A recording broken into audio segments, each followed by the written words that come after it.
Okay, so the request today for a meditation topic was the womb of the infinite.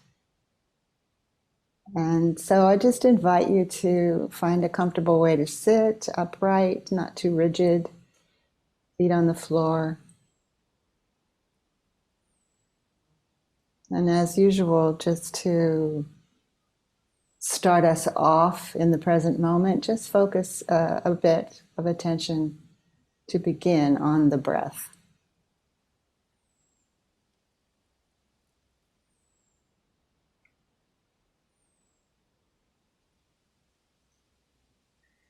And perhaps you can even here begin to realize that every breath comes from what we could call the womb of the infinite, the source that is the life energy of all forms that are sentient.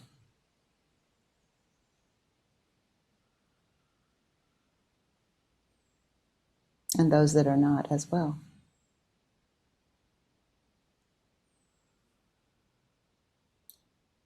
And so there might be a moment of gratitude really for this breath that sustains you each moment of your life.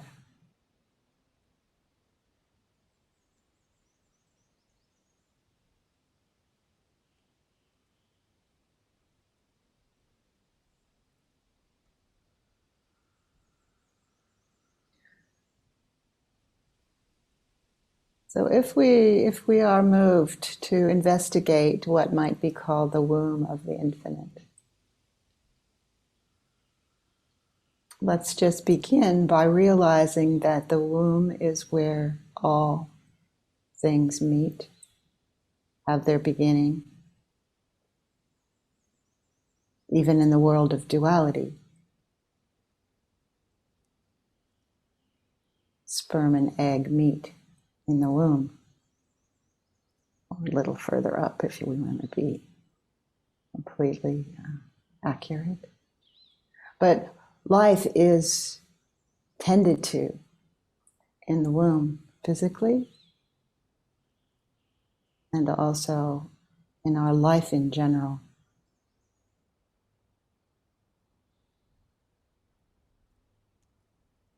And we don't have to regress to enter this womb consciously. We just have to take the backward step. And that means letting go, even momentarily, of the ways that we keep ourselves separate by our many, many different kinds of identities, our thoughts, our feelings, our memories, our judgments. The core beliefs that we hold and cling to often, whether we want to or not.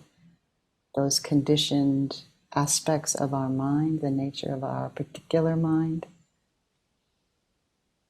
Just for this meditation time at least, see if you can just let those go.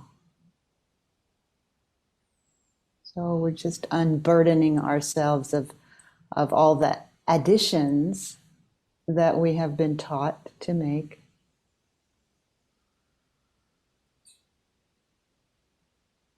To the moment that is bare and naked and open and spacious and mysterious, really.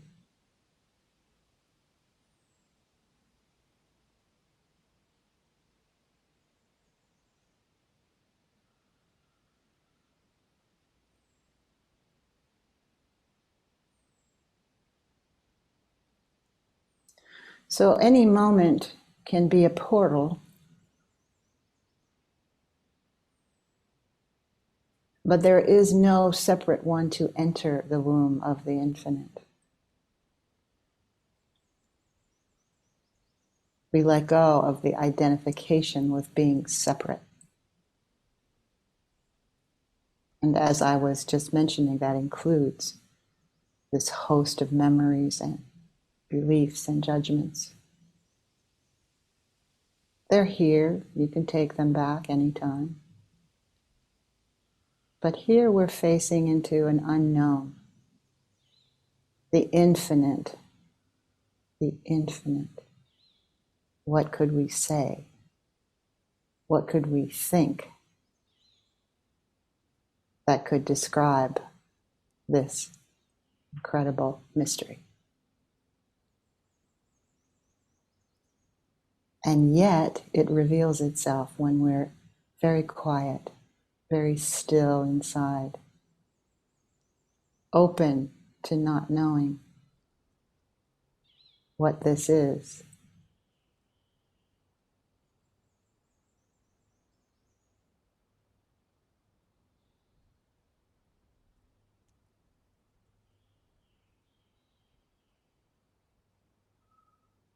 Some may feel a portal in the heart.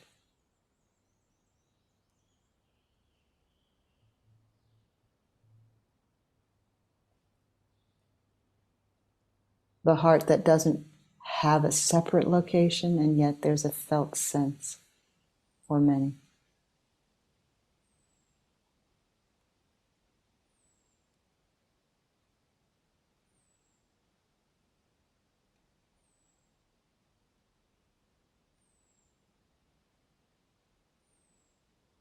It's as if for the moment you are willing to empty yourself of the additions that the mind and our conditioning has told us what we are.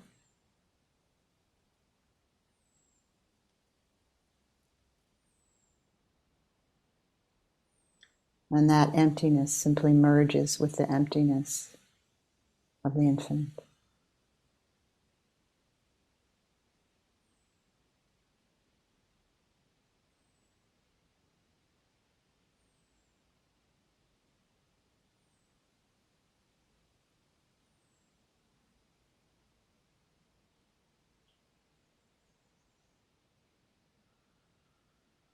So there is something empty of self, empty of definition about what you truly are. And this is not separate from the infinite, which is empty of self and empty of definition.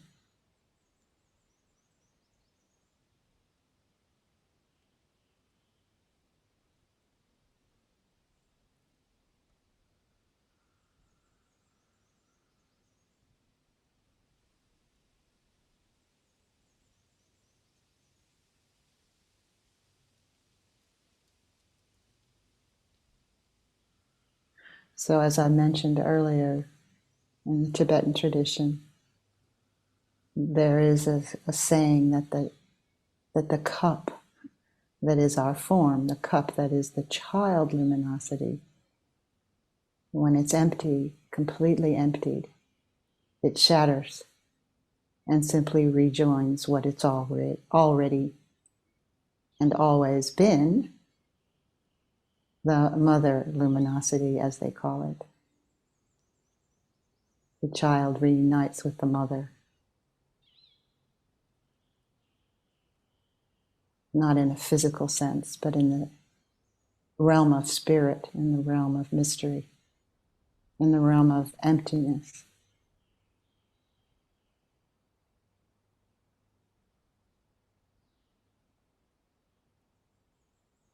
And often, if we even have a moment or a glimpse of this identification, this cup of identification beginning to crack or break open, we will try to glue it back together immediately because it can feel disconcerting to the mind or fearful. But it's the most peaceful thing in the world not to hold on to all the ways that separate us from the infinite. And yet we are its expression, so we're not judging. It's in the absence of judgment that we can be more and more an expression of our true nature, not simply a seeker of it. Because how can you seek what you already are?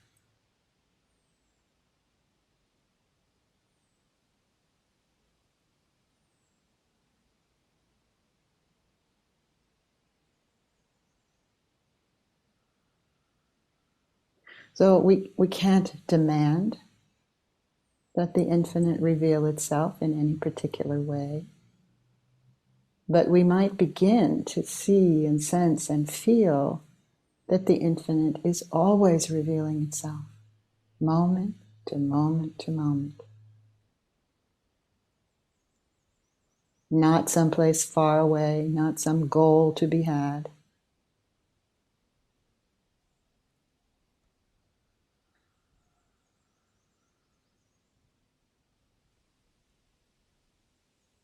But the womb of expression, the source of expression, has no words, has no form, has no definition, has no concepts.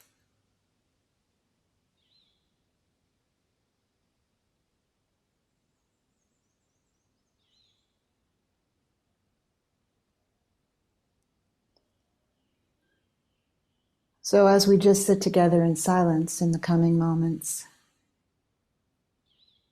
you may find thoughts are happening, feelings are happening, sensations are happening, but perhaps you will discover a gap between thoughts or descriptions of feelings or sensations. And in that gap, the infinite can reveal itself. But we can't demand it. We don't create it.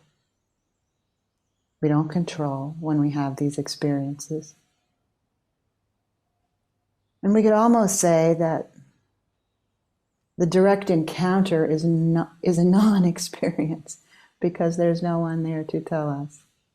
And yet, you can have a felt sense of this infinite potential at the heart of all creation,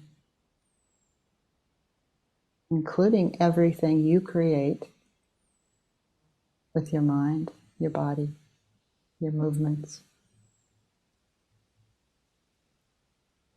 So this is really about emptying, emptying, emptying, being empty, empty, empty,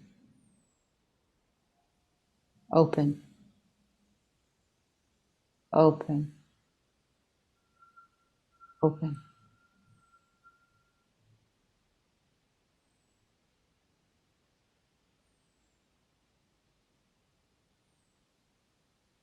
You have come forth from the womb of the emptiness, of the infinite emptiness, and you are held in that womb of the infinite emptiness, because that is not separate from any moment, any perception.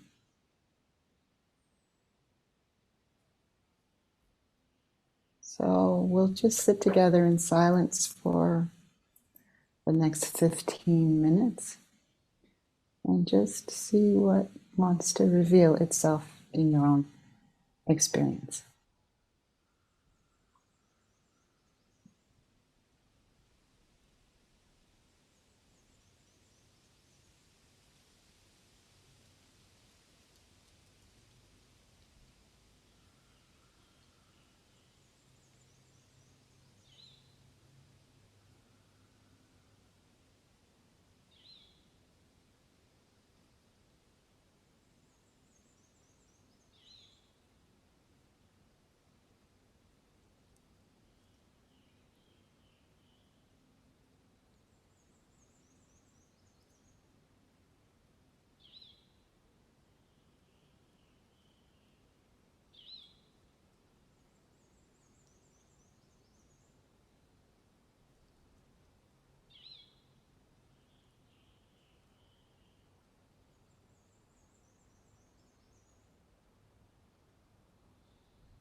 So before the bell sounds,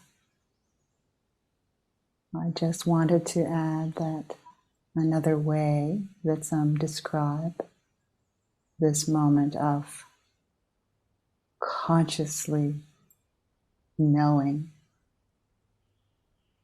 that you are the infinite. In Zen, it's spoken about when the bottom falls out of the bucket. So whatever you have imagined was held within the container of a separate idea of self, there might be a moment where the bottom falls out and something, it doesn't actually merge with what it already was. It's just known that what you thought was contained within some separate idea of a self was never the limitation of what you are.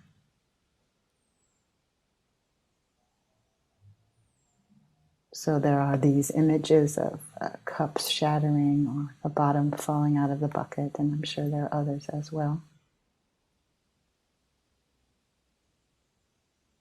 The basic point is that we discover that what we thought we were was never separate from what we actually are. The infinite having an experience of form, not separate. As the Heart Sutra reminds us, form is emptiness, emptiness is form. Form is exactly emptiness, emptiness exactly form.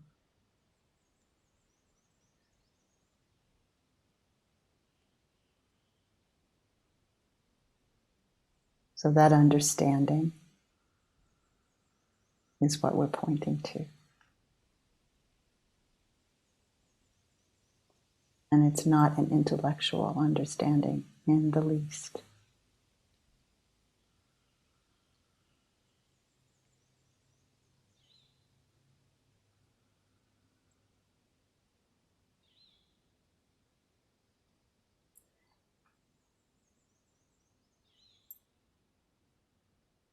And there are many moments in our lives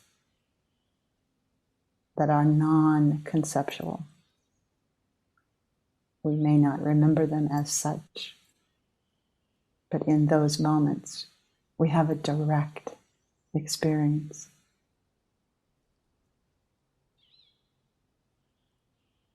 Even if concepts come,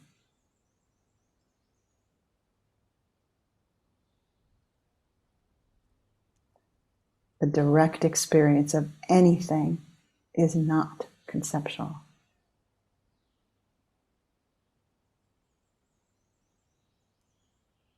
And yet concepts arise, allow us to communicate, and so forth. We're not judging them to be wrong, but there's something beyond concepts.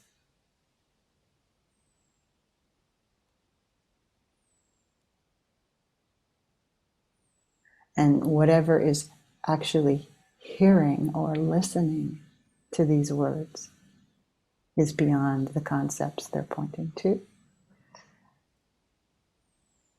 Well, they're beyond the concepts. We hope there's a taste of what they're pointing to.